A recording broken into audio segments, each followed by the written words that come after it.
up, everybody? Welcome and welcome back to another episode of another fucking podcast. I am your host and creator, Maya Peasy, and today I am joined by a very old and good friend of mine. I'm bragging on you a little bit right now. Oh, God, please. I'm too black to blush. Don't do this. Okay, so you have appeared on Comedy Central doing stand-up. Mm-hmm. You have written and attended the Grammys. Yes. You have written and attended the Emmys. Yeah. Oh, I didn't write. You didn't write the Emmys? I attended the Emmys. Okay, that's still fucking cool. You were a writing correspondent on The Daily Show with Trevor Noah. Yeah. That was Emmy nominated. Yes. That's why I attended the Emmys. That's why I was there. And you have performed at several venues in Houston, Texas, including the Improv and comedy festivals in Houston, Texas as well. Yes. But that's not even just like the end of it. You've done so much more that didn't even like bite the surface. But everyone, please welcome my good friend Ashton Womack. I love you. I'm gonna edit in like some applause. I feel the love. I feel the applause. Also, you forgot my main credit. I worked 5 years at Papados, and I did not blow my brains out. No.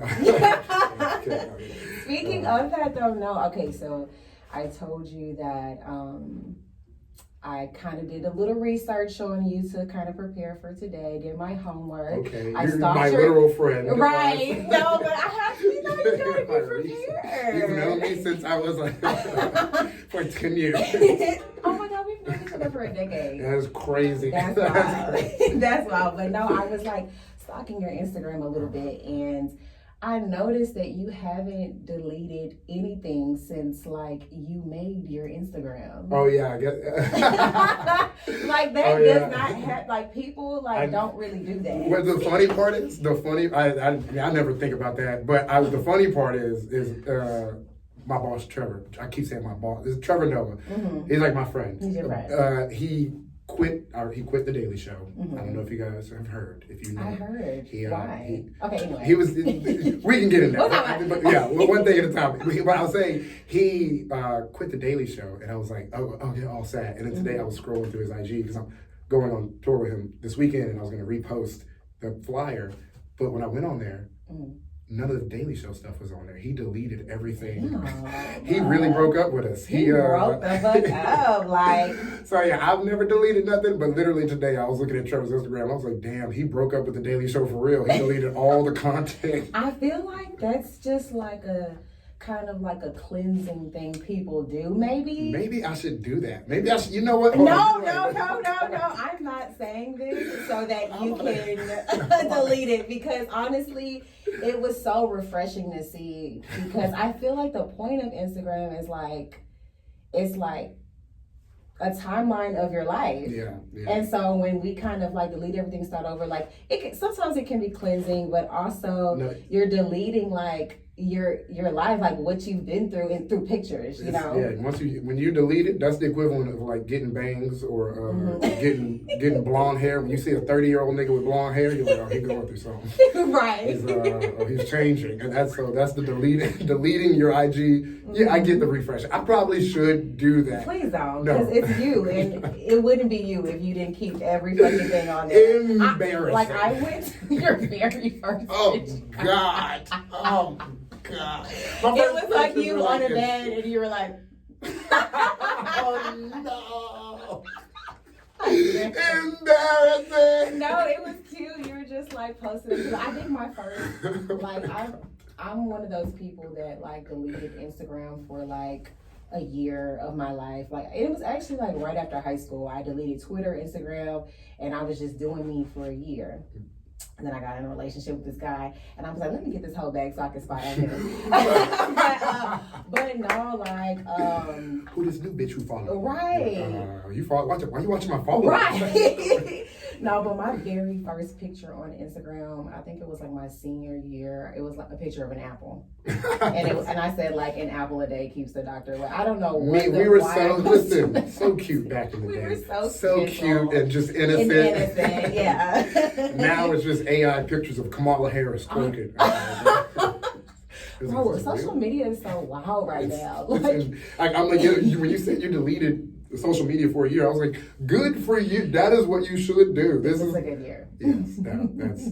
Oh my God, I'm so embarrassed. So something else I found while stalking your Instagram, I was also pleasantly surprised to see that you had posted kind of like the season 1 billboard of the Insecure, marketing. Oh yeah, when you wearing the pink picture. Yes, yeah. I have that picture on my like I am obsessed with Issa Rae and the show and just her and her career. Absolutely, the same. You feel the same? The same. Did you follow the whole series? Well, that's the thing. When I was it was so inspirational. Her and herself watching.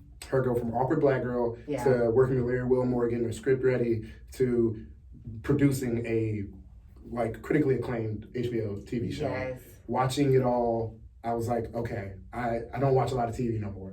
I stopped watching Insecure, even though I love it, because I was like, it's like when rappers say they don't listen to other rappers, or not to say, you just gotta hone in on on what you doing. Yeah, I was shit. like, oh, and I'm gonna go back and watch this. That was it just naturally happened. I was like, I gotta work. It just made me want to work so hard. So that's amazing. That's inspiring. Really. She is the inspiring. That's what I'm like. Oh, her, Michelle Coella, what's his name? Donald Glover, Childish Gambino.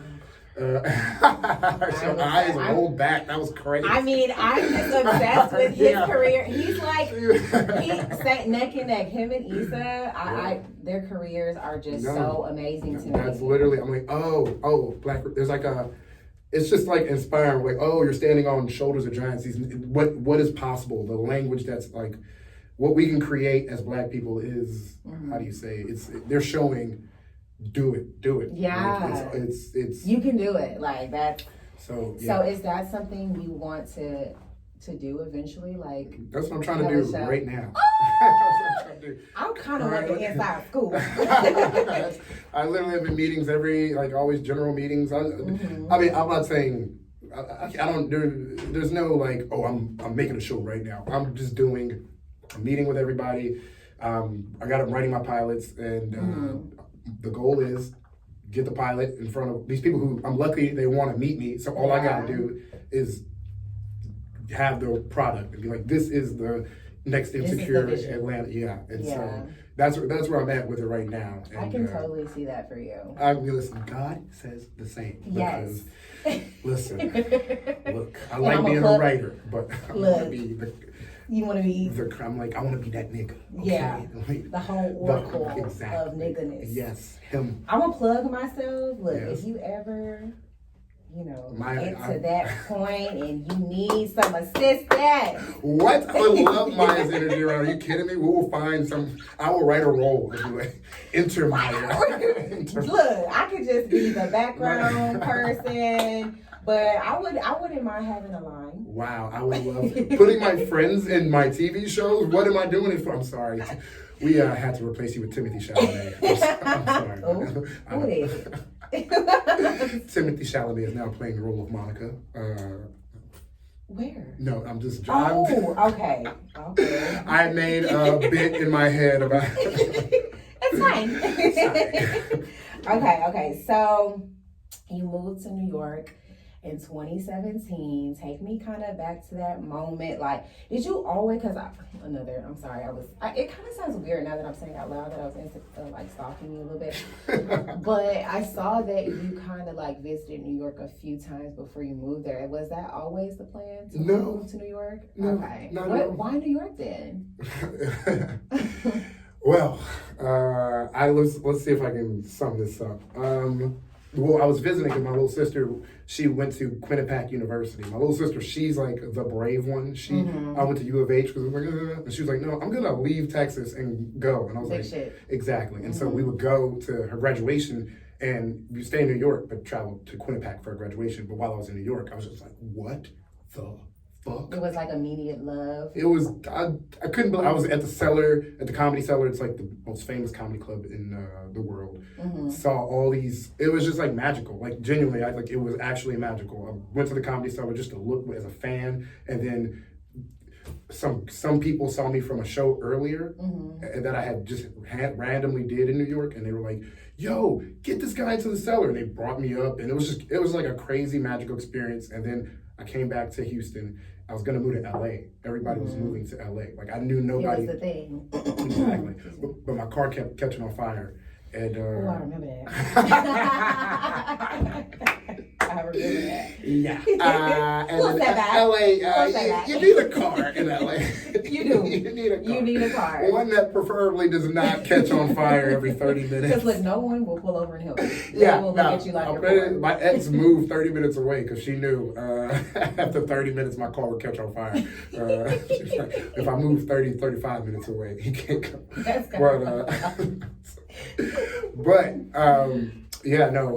I was honestly like 3 weeks before I moved to New York, I was set to move to LA. And my friend Scotty, who recently passed, rest in peace, I was going to move in with I love him. I was going to move in with him in LA.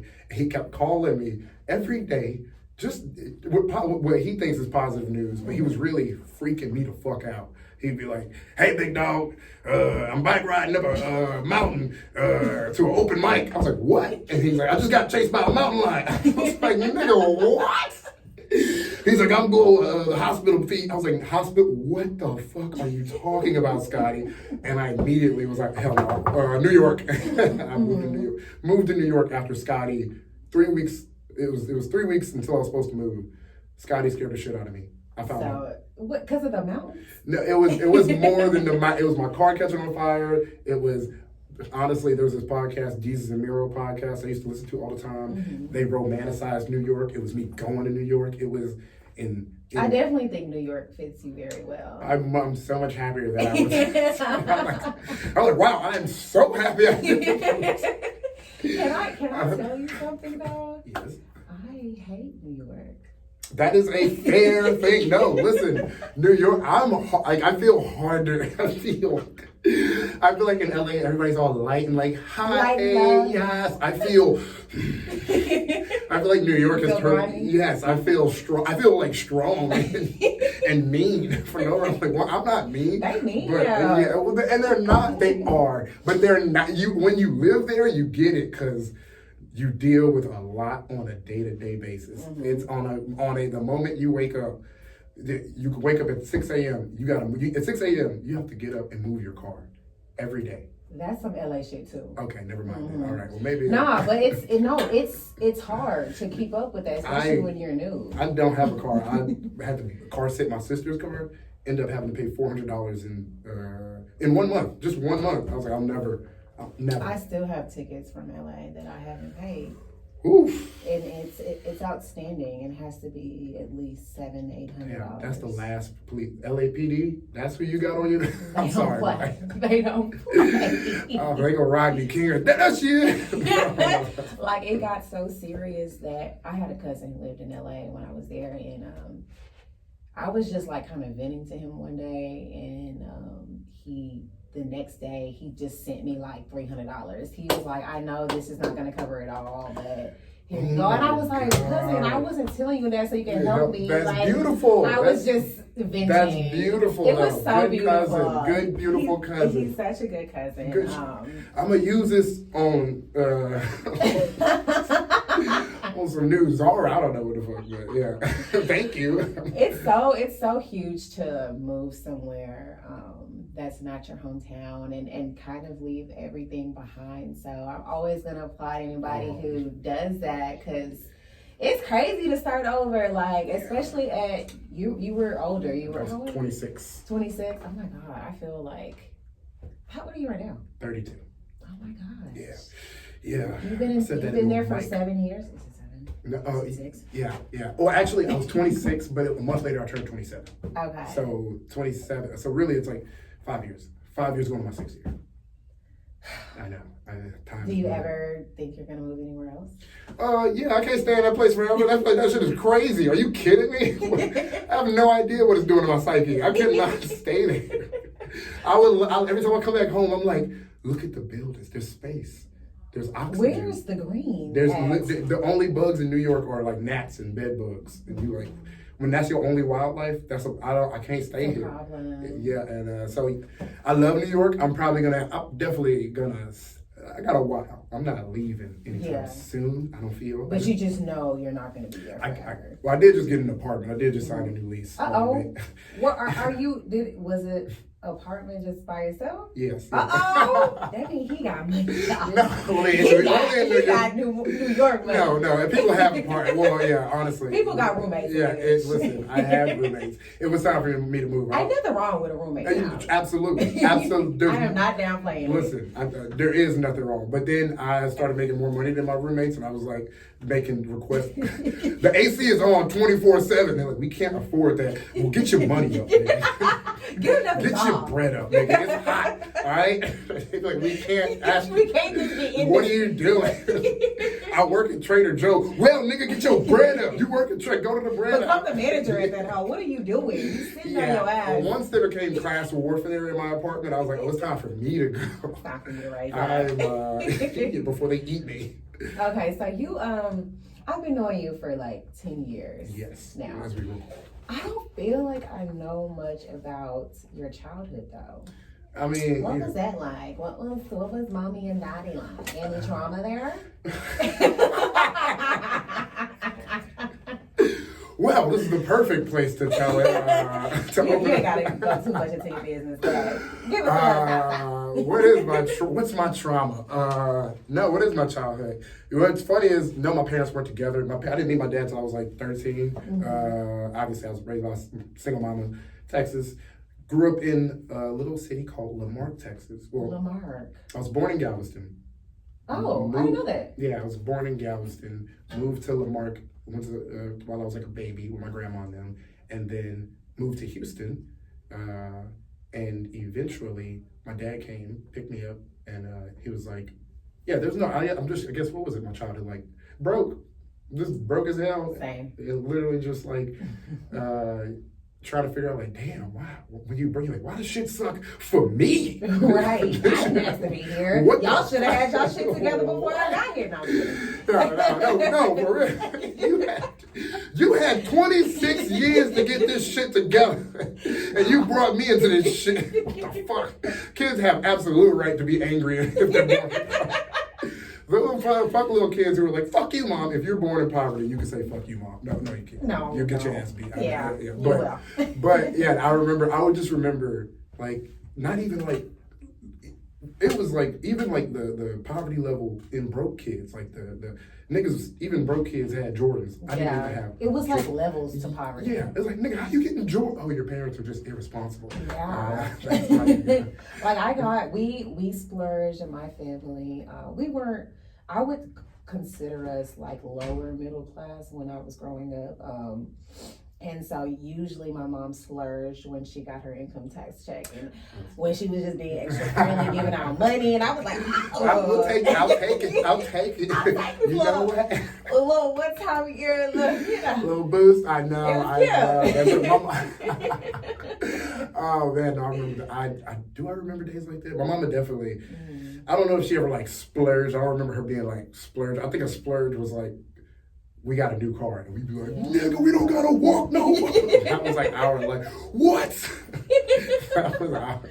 No, I always had to walk. My mom did not care about my safety. I was riding the bus in 5th grade. I was walking home. Oh my God. Like 3 miles in 3rd grade. I was just like, what? In Houston? In Houston. In the Houston heat? Yes. I mean, like, I didn't live too far from my elementary school, but definitely could have got snatched. Houston is the reason why I'm like, so when moving to New York, I was scared of public transit systems because in Houston, it's just the bus. Ain't no subway. You don't get to go underground and protect yourself from the sun. Right. And it takes 30 minutes for each bus to come. So if you miss a bus. It sometimes longer. Yeah, 30 minutes is a nice, like, oh, it'll be here in 30 minutes. Wow. Okay, good. And I just remember sitting out in the sun, just cooking, waiting. Before iPhones and just thoughts, just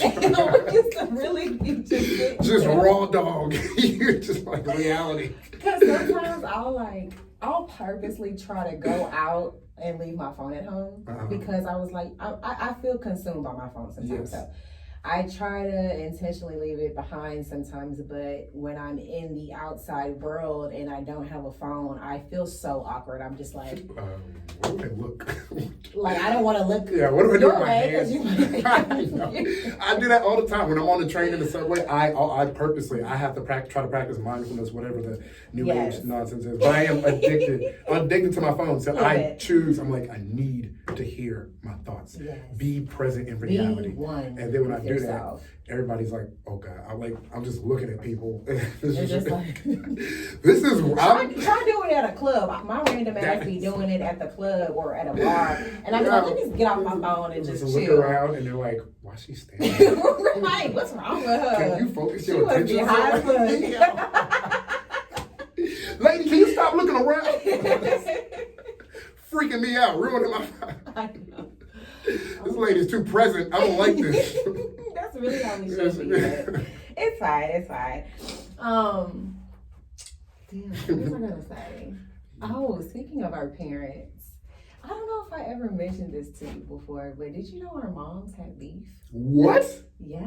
Our moms? Our moms. My mother, Toniqua Womack, had beef. What? Well, I wouldn't say she had beef with my mom. I think my mom had beef with your mom. Your mom probably didn't give a fuck. What? My mom is a little. Please enlighten me. I can't tell you the details because I honestly don't remember. It was when I was in high school and I was, self-centered. Like I didn't care about what's going on. Like I heard my mom talking, but I was like, But I do remember the name, so I knew you even before you really knew me. Fun fact. That's what research will get you. Now I'm gonna go home and be like, Mama, do you know who is this? I'm afraid you shouldn't do that. Oh no. You shouldn't do that. No, I don't. I just remember it being about a book. My mom wrote a book. Yeah, and I think my mom was writing a book. What? And maybe your mom was helping my mom out. What? And then something happened. I don't know what happened because again, like I was kind of like in and out. I wasn't really listening. I didn't care at the time. This is So look, what if we ever got married one day? And my mom. I'm sure that shit was like over 10 years ago. What am I'm sure I they both don't give a fuck no more, but I just think it's hilarious. I wish I knew the story. I'm like, I have to ask. Because they both, my mom was like a slam poet. Your mom was in the poetry scene as well? Yes, so that's how they knew each other. Okay, they were friends. Wow. Yeah. What? Yeah. This is, oh no, this is. Isn't it weird? We're connected. I'm absolutely about to, Mama, what is this? Mom, what did you do to Maya's mom? No, I'm kidding. I'm pretty sure it was probably just some dumb stuff. My mom can be like overly sensitive. Listen, we don't gotta make up for what our parents did. We ain't responsible for that shit. I want to know. I'm like, I know when my mom was doing poetry, I mean, I also was self-centered and just not paying attention. Also. Right. And I'm a boy. I was like, poetry? Ugh. Poetry. Feelings. Get that shit out of here. I actually loved going to like her shows with her. Like your mom's poetry shows? Yeah, that was cool. Now that I'm like, I would like to say more. I'm like, oh, it's beautiful. It's a beautiful thing. Duh, this is like, it's art. You should be in touch with your emotions. Yes. Oh, no, poet beef. It was a poet beef. It was a snap off. Oh no. Bro, that shit is really Oh my God, there's rappers beefs and poet beefs. I wonder if they wrote any poems about each other. Me too. I'm gonna have to ask her that. I'm gonna have to ask her because she's the type. That is so. Oh my God, so informative. And you just helped. I've known you for a decade. I've been knowing that for a while, and I thought I mentioned it to you. Oh, I had no idea. I sound funny.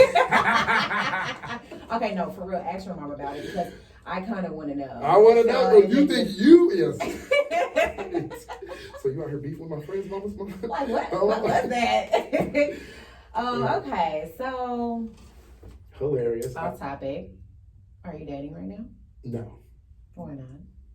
Well, because why am I not dating? Mm-hmm. Damn, I think I need to answer that. Do you not have the desire to date? No, I do have I don't know. It's hard mm-hmm. to date not because I think I'm finally I'm trying to get on my, how do you say, focus. I'm getting on like my 2 feet. I just got my apartment. I'm just like, okay, I'm too old I'm like 32, but I'm like, okay, I feel like I want to share. Yeah, so I'm like, but I need to build first, and I want to. And this has nothing to do with dating, because I guess in my mind, dating is finding somebody I want to be with. Because I'm like, okay, let's start figuring this out, buddy. But it's like two feelings. It's one, I need to get my stuff together, have my own apartment, have just be. I guess I'm processing and thinking this out literally right now. Why am I? It's work. I just want to focus on. A lot of times I do want to focus on the stuff that I'm creating, and it takes a lot of energy. Really, the truth is I put so much stuff in building the career and trying to make it sustainable that also trying to balance a person's feelings and emotions and needs is sometimes it feels selfish, because I know that I have too much invested here. And you kind of like, I know this is like a lack of better words, but you kind of care more about, you want to put more effort towards like your career and what you're trying to build, and you don't really just have the emotional output to like invest in like a relationship. Well, because honestly, your career is an emotional investment as well. Yeah, it's literally my life. It's your life. This is my reality. It's not even like my career. My reality is this. And I don't want it to, I can't have it crumble, because then the things that, not my career and money or none of that stuff is me. The thing that is me is on the inside. None of it makes me, but I want to keep it. I'm trying to build a better life for me, my family, and all that, and I got to keep going. That being said, I am gonna make an emotional, like I can make space for someone. I can make an attempt. It's finding that person, and also I live in New York, so. What's that like? What's dating in New York? What's the difference between dating in New York and Houston? I mean, when I dated in Houston, I was with one person, and for a year it was an actual relationship. Yeah. And then in New York, it's a big ass polyamorous couple. All of New York. It was one gross, nasty. Damn, I don't like that. How that sounds. Yeah, it's situationships, because everybody is career oriented, or like. Not everybody. I'm also speaking from just a segment of like clearly there are people there who find each other and then love each other. Who find each other, love each other, all that. And I just know like the mainstream dating pool in New York is just like Hinge situationships. Meet somebody. Hinge. Come on, Hinge. I know. Yeah, no. Hinge is it's if you're looking for love. New York ain't Rome, my nigga. It ain't Italy. You ain't gonna. It's not gonna happen overnight. But yeah, no, that's why I am, I guess, single, or just I don't.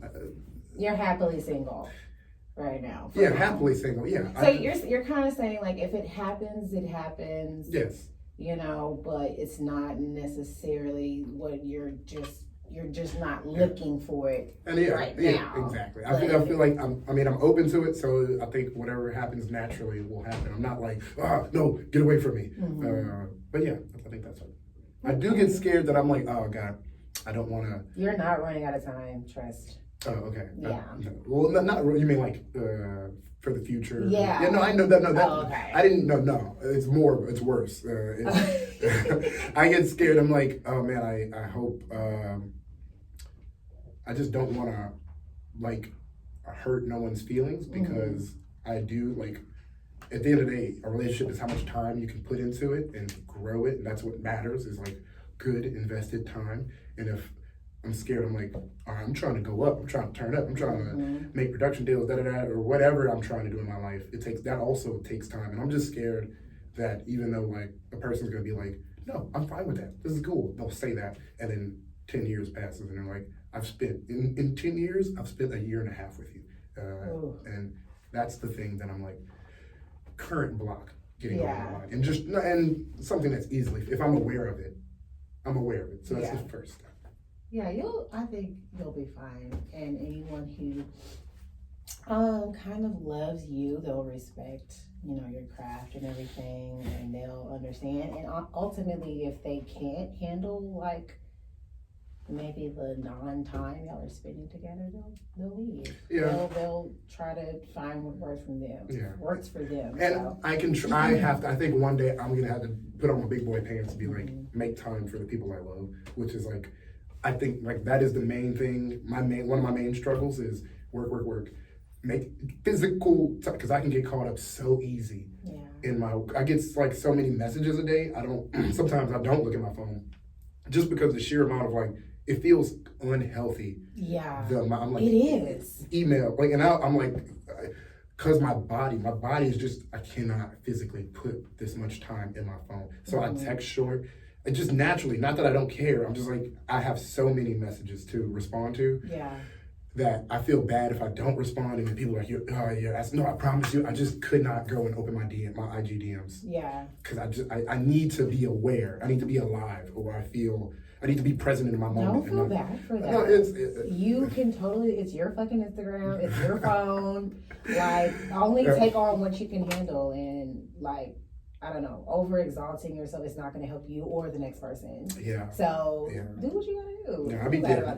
Thank you, Mike. You know what? Thank you, Mike. We talked about my childhood trauma, and we're healing. We're healing.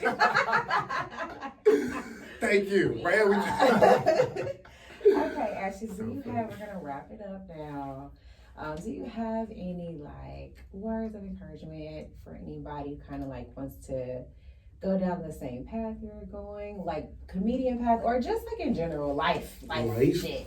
Don't matter. I don't have any words of encouragement. If I said anything, if I wanted people to hear anything, I would just tell them that just from my philosophy, what I think is that everything is art, or is an art. Your life is an art, and it's no matter what it is, no matter what you're doing, it's important. No matter if you're just, it don't matter what you're doing. From the smallest to the biggest, it's art, it's beautiful, and be present in it, love it, enjoy it, and just, I don't know.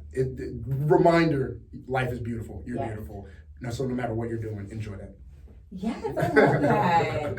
Thank you, Ashton, so much for being here. Of course, I would not be here. What are you talking about? I hit Ashton up and was like, I saw he was coming on Facebook, I think, and I hit him up and I was like, hey, like, can you come on my bootleg ass podcast that's not even really existed yet? Like, can you just do it, please? This podcast is already 12 times better than 99.9% of the other podcasts. I've done basement pod. Hey, listen, we're going to have a homeless man hold the mic for you. And you're like, all right. I don't mean that to change. I love professionally. Sorry, but Thank you, Ashton. I appreciate that. Of course. All right, people. Thank you so much for tuning in today for this dope ass episode with Ashton. Please join me next time for episode 3. I'm going to be talking about concert culture and how fucked up it is now. All right. Peace. Bye. Woo! Good episode. Look at you. Your podcast. One more time. Oh my God. I want to hear episode 3. Look, I know. I have like